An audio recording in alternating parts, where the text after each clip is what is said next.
شاری ڕۆمادی کە لە مانگی ئایاری ساڵی ڕابردووە لەلایەن چەکدارانی داعشەوە کۆنتڕۆڵ کراوە و چەندین جاریش حکوومەتی عێراق ئۆپراسیۆنی سەربازی بۆ دووبارە کۆنتڕۆڵکردنەوەی ڕاگەیاندووە و سەرجەمیشیان شکست خواردوو بوون پێدەچێت ئۆپراسیۆنی ئەم جاریان جیاواز بێت و لە ئێستاشدا هێزە ئەمنیەکان بە توندی گەماروی شارەکەیانداوە. كانت المعركة على محور قاطع عمليات الفرقة 17.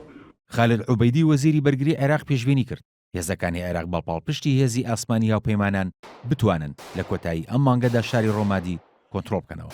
عوبەیدی ئاماژەی بەوەش کرد لە ئێستادا داعش تەنها لە سەدا 30 شارەکەی لەژێر کۆنتڕۆڵدایە و ژمارێکی زۆر هاوڵاتیش هێشتا لە شارەکەدا ماونەتەوە. لە ڕووی سەربازیشەوە ڕووباری فرات کە بە شارەکەدا تێپەڕ دەبێت لەژێر کۆنتڕۆڵی هێزە عێراقیەکاندایە ئەوەش ڕێگری لە گەیاندنی کۆمەک بۆ چەکدارانی داعش لە شاری ڕۆمادی دروست کردووە.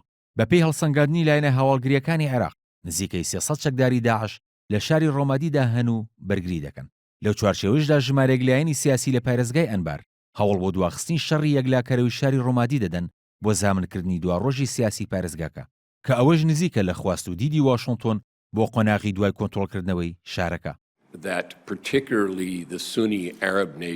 بەڵام سوهەیب ڕاوی پارێزگاری ئەنبار هۆکاری دواکەوتنی شەڕی کۆنتڕۆڵکردنەوەی ڕۆمادی بۆ بوونی ژمارەیەکی زۆر مین و بۆ میچەندراو لە ڕێگەوبان و ماڵی هاوڵاتیانی شارەکە گەڕاندەوە لەگەڵ بواردان بە هاوڵاتیان تا بە سەلامەتی شارەکە چۆڵ بکەن.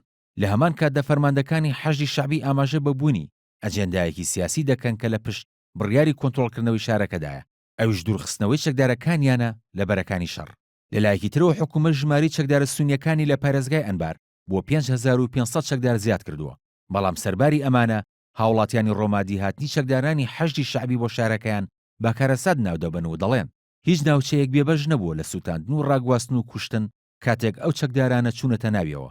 جەرفل سەخەر و دیالە و تکریتیش وەک بەڵگە ناودەبن. کاروان شێخ موحسین NRT